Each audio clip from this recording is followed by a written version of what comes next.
Hablando de salud, las mujeres tenemos 3 trincheras: como paciente, como cuidadora y como trabajadora del sector. Por ejemplo, el 67% de los trabajadores del sector salud en todo el mundo son mujeres. Sin embargo, estamos lamentablemente subrepresentadas en posiciones de liderazgo. Por eso hoy en Health Café vamos a platicar de cómo solucionarlo. Health Café con Juana Ramírez y el Dr. Fernando Castilleja. Presentado por Laboratorios Dr. Moreira, Laboratorios Biomédica y Exacta Laboratorios. Health Café. En el mundo, las mujeres tomamos la gran mayoría de lo que yo llamo las decisiones reales de salud. Por ejemplo, en Estados Unidos un estudio demostró que el 80% de las decisiones sanitarias de todos los días las toman las mujeres. Esto es: ¿a qué hospital voy? ¿Cuándo llevo a los niños? ¿Cuándo llevo al esposo? ¿Cuándo me hago los exámenes? ¿Qué farmacia elijo? Etcétera, etcétera. Y aunque en América Latina es más difícil tener datos, un estudio recientemente publicado habla de más del 90% de las decisiones de la salud también en las latinas. Eso quiere decir que las mujeres somos las gestoras de la salud. Sin embargo, en términos de toma de decisiones políticas públicas, no parece que pase igual. De hecho, según cifras de la Organización Mundial de la Salud, 97% de las personas enfermas en el mundo son cuidadas por una mujer. Y aquí hay un tema tristemente desafortunado: la brecha salarial que existe. En el sector salud, un médico, un enfermero, un técnico, por cada 100 pesos que gana, la mujer gana 91. Entonces hay una brecha del 9-10% en ese tema de percepción laboral. Entonces por eso me encanta que hoy tenemos a la doctora Ana Cecilia Jara, que ella es médica genetista y es líder de su iniciativa Soy Doctora, No Señorita. Bienvenida. Muchas gracias por la invitación. Me parece súper interesante que estemos tocando estos temas. Creo que sí, la mujer en casa es quien sabe cuándo los niños tienen que ir al pediatra, es la que le dice al esposo: oye, chécate tu presión, aparte de obviamente tener pues su rol en su trabajo. O sea, llegan a casa y aún en casa, y esto hablando de profesionales de la salud y de personas en general, ¿no? Y si quieren, para ir abordando cada uno de estos roles, justo tomemos, Ana Ceci, el rol de la mujer como profesionista o como trabajadora de la salud, como doctora, como enfermera, pero como química, pero como laboratorista, etcétera, en todas las posiciones que hay en el sector asistencial, en donde, Fer, tú hablabas de la brecha salarial, que eso hace parte del Observatorio de Condiciones Laborales de las Mujeres en el Sector Salud, que llevamos ya 3 años haciendo con el equipo de México Cómo Vamos. Cuando empezamos a hacer el observatorio, la brecha era más grande. Por cada 100 pesos que ganaba un hombre en similares posiciones, las mujeres ganaban 81, 19%. Ahora, en este último observatorio que publicamos recientemente, ha disminuido esa brecha. Qué bueno, y creo que parte de eso es hablarlo, pero todavía tenemos una brecha que no debería existir, a posiciones iguales, condiciones iguales. Entonces, ¿cómo ves tú, Ana Ceci, esta brecha y tú que trabajas en el sector, además en el sector público, también en el sector privado, pero eres médico en el sector público, ¿es real o nos quejamos o cómo lo estás viendo? Es real, los datos lo hablan, si bien sí varía en instituciones. O sea, por ejemplo, un IMSS, un ISSSTE, sí, los tabuladores son independientes de si son hombres o mujeres. Ahí sí no hay ni por dónde entrarle, pero tenemos los datos en general de todas las mujeres y hombres que trabajan, y la brecha salarial es una realidad. Algo que a mí me llama mucho la atención es que cada vez somos más mujeres en el sector salud, pero precisamente llega un punto en el que a lo mejor posiciones más bajas, muchísimas más mujeres, y mientras más directivos son los puestos, más seniors o de más tiempo, es ahí donde ya empieza justo a hacerse como una brecha enorme, en donde la gran mayoría de los puestos gerenciales, no administrativos en general, pero ya de directores, pues son ocupados por hombres. Así es, pero antes de ir, porque parece que todo es responsabilidad de quienes toman las decisiones, que sí, por supuesto, pero también es cierto que hay un imaginario colectivo acerca de el doctor y de la doctora, y por eso me encanta esta iniciativa tuya de Soy Doctora, No Señorita. que por supuesto que tiene todo sentido, pero prefiero que tú nos cuentes. Sí. Soy doctora no señorita nace buscando visibilizar a las mujeres en la medicina. Desde que vamos a estudiar medicina, tú estás en la prepa y le dices a cualquier persona, bueno, no, esperemos que no cualquier persona, pero varias personas te van a decir, no, ¿por qué medicina? Mejor escoge algo más para mujer, escoge algo más tranquilo, si quieres tener familia, no estudies medicina. Esto yo pensé que a mí me había pasado. Bueno, a mí me pasó. Yo pensé que eso era lo que pasaba hace 12 años. Uh-huh. Ahora doy pláticas en universidades y platico con las estudiantes de primer semestre de medicina y les pedí, oigan, ¿a cuántas de ustedes les dijeron esto? ¿Todas? Todas. Alzaron el brazo. Todas. Y entonces, bueno, desde ahí uno empieza así como, híjole, entonces medicina es para hombres, o sea, ¿cómo está esto? Y ya vas avanzando en la carrera y te das cuenta que, bueno, no es nada más la población en general, son los pacientes. Tenemos un sesgo, como estereotípicamente el doctor es el hombre, es el doctor simi, viejito, entonces, pues es común que en el hospital, si tú ves una mujer, supones que es asistente, enfermera, técnica, administrativa, algo más. Cuando a lo mejor ves un hombre que sea lo que sea, vas a pensar que es doctor como en inmediato. Y entonces ahí también empiezan a haber cambios en tratos en los hospitales, tanto entre pacientes y también lo que buscamos con este movimiento es tener una red de apoyo de mujeres porque pues hay mucha situación de acoso en los hospitales, uh-huh. Hay muchas jerarquías uh-huh. que pues precisamente hombres están en mayor posiciones de poder y pues mujeres se pueden ver vulneradas. Sí, y quiero regresar a eso, pero antes de tu intervención, Fer, esa frase de soy doctora, no señorita, tiene una razón de ser, claro. Y es que es muy común que las personas que van a los hospitales, que van a atenderse, vean pasar a una doctora y entre más joven, mucho más frecuente, y entonces le digan señorita, ¿no? ¿Me permite? En cambio, puede ser que el caballero que pasó por allí, pues solo traiga una bata y no necesariamente sea médico. Y lo más frecuente es que a esa persona nos dirijamos, exacto, como doctor, ¿no? Es súper común. Y hay otros estudios bien interesantes que demuestran que es muy frecuente que se confirme las recomendaciones que un médico ha hecho, mientras que eso no te pasa tan frecuentemente. Las segundas opiniones son más frecuentes uh-huh. cuando tengo un médico tratante primario que es mujer.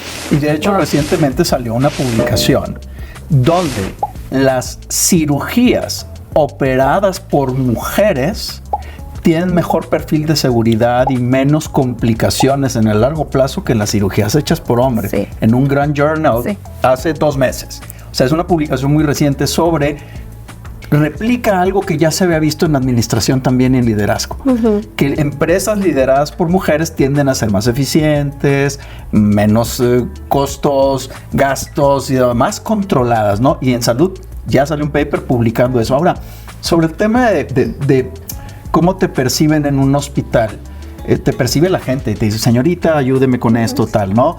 Pero también la administración. O sea, este tema de la brecha salarial es tremendo.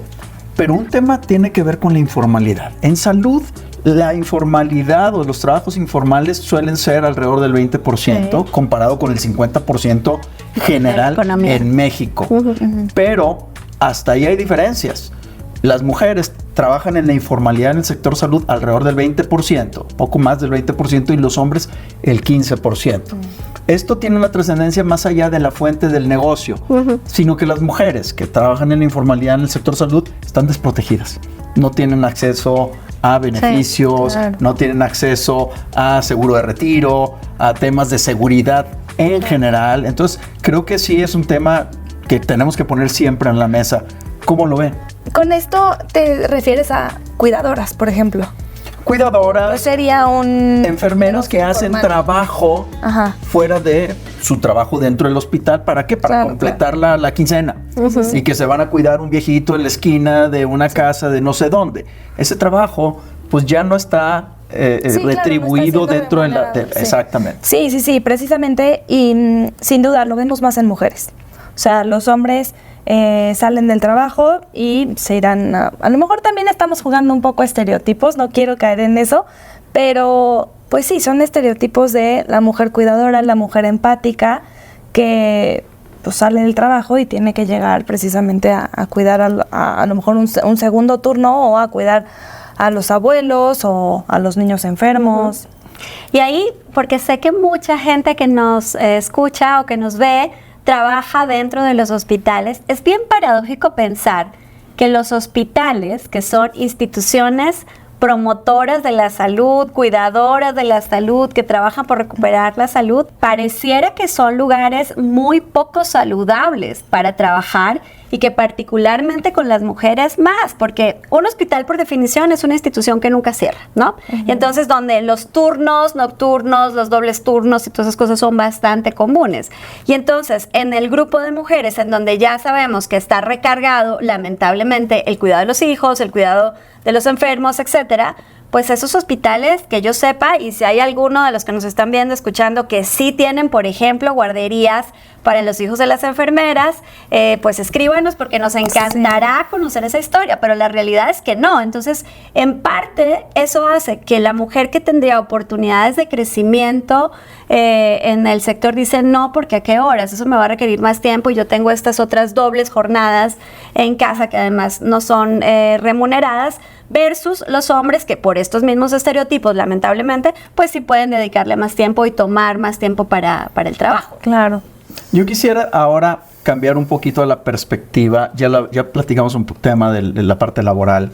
Platiquemos al lugar donde la mujer se enferma. Ella es cuidadora. Mujer como paciente. Pero ¿qué pasa cuando la mujer se enferma y se tiene que convertir en una mujer paciente? ¿De acuerdo? Hay temas ya que tienen que ver con el sesgo de los diagnósticos. A las mujeres, clásicamente, las enfermedades suelen ser más comunes, las inmunológicas, algunas digestivas, las cardiovasculares, inclusive pueden llegar a tener mayor mortalidad en mujeres por falta de atención. Entonces, el impacto de la enfermedad como tal en la mujer es tremendo, muchas veces mayor que el del hombre.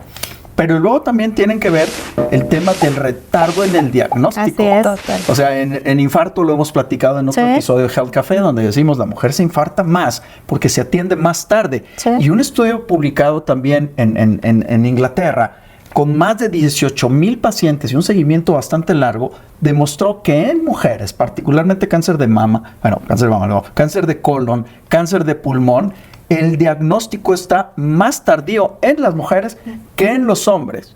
Entonces, eso es una cosa que le impone una carga adicional. Así ¿Por es. qué? Porque la mujer se enferma y luego ¿quién va a hacer la chamba de ella que traía? Eso te iba a decir, porque lo normal, al menos en América Latina, es que cuando la mujer se enferma toda la familia, ¿no? Cuando el hombre se enferma, pues simplemente hay más chamba para la mujer que lo va a cuidar, ¿no? Hija, esposa, hermana, abuela, etcétera, etcétera.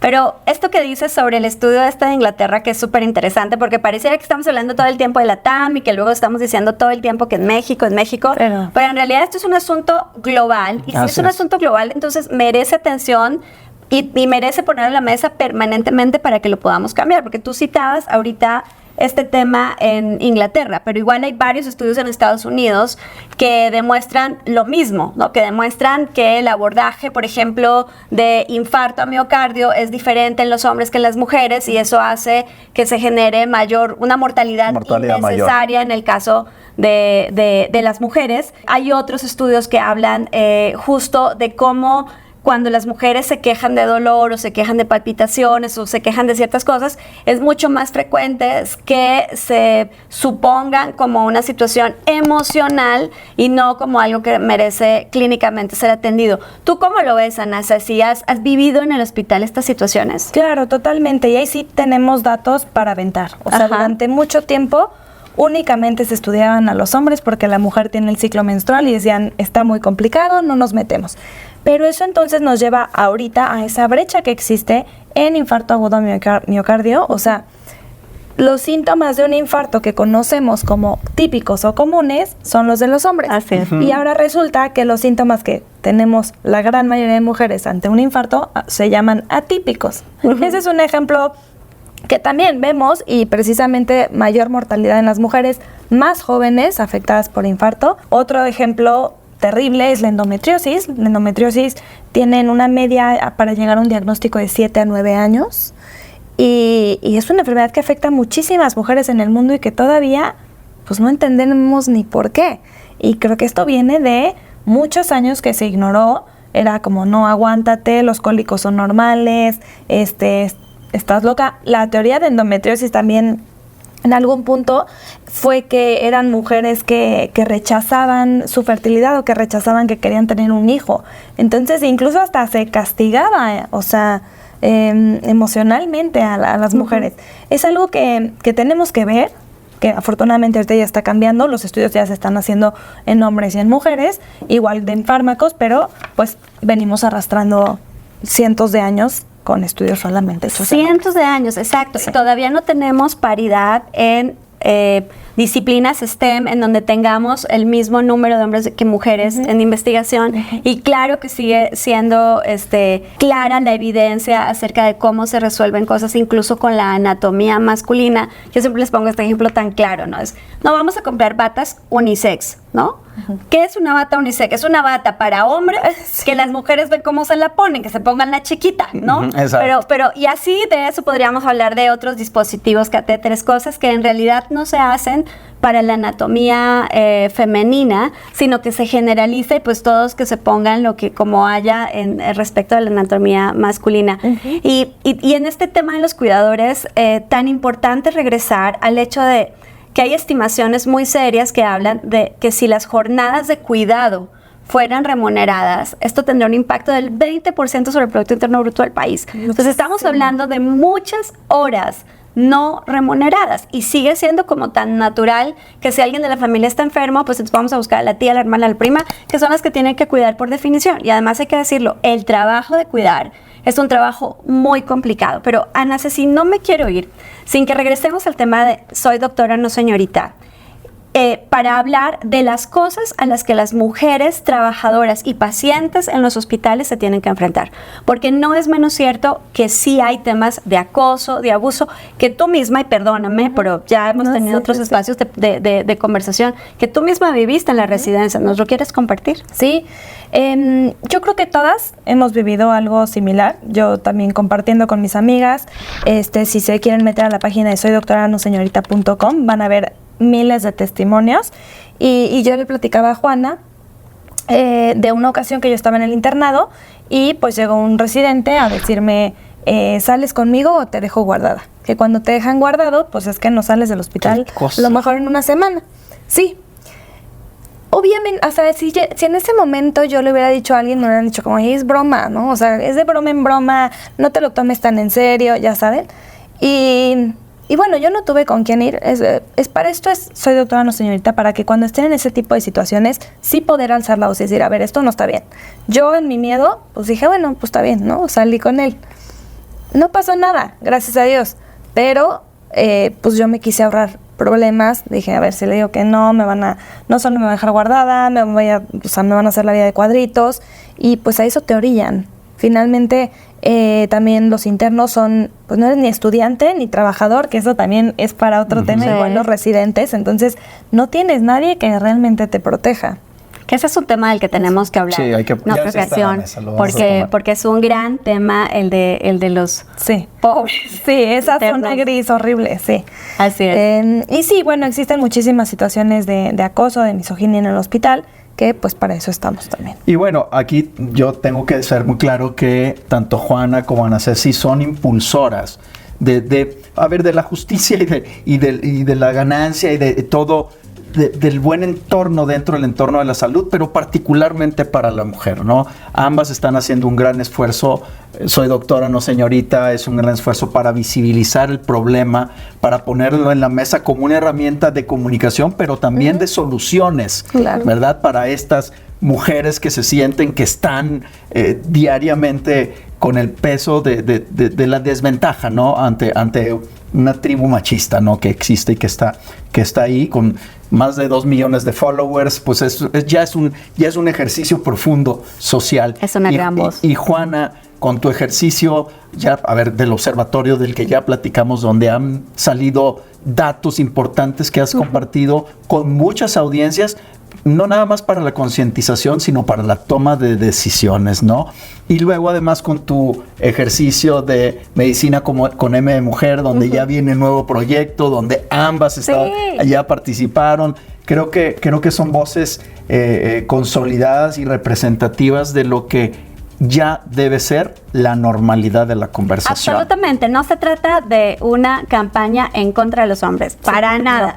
Se trata de promover una sociedad incluyente, participativa, en donde quepamos todos y en donde la gente tenga oportunidades por sus capacidades, por sus intereses, y no porque es un género u otro, que eso de verdad deberíamos poderlo abolir. Y aprovechando que lo dijiste, les vamos a dejar junto con este episodio, por supuesto, la página de Soy Doctora, No Señorita, aunque la doctora Ana Ceci se la encuentran en todas partes porque es una influencer extraordinaria. Pero yo también quiero aprovechar, Fer, para dejarles el Observatorio de Condiciones Laborales de las Mujeres en el Sector Salud con Perspectiva de Género, que es un trabajo que llevamos haciendo ya varios años con el equipo de México Cómo Vamos, que son unos verdaderos expertos. Esto no es una encuesta, este es el análisis de la información de ocupación y empleos del INEGI. Entonces es absolutamente objetivo y la información es muy interesante para quienes estén enfocados. Y sí, tengo que decir que estrenamos la serie de Medicina con M de Mujer, que serán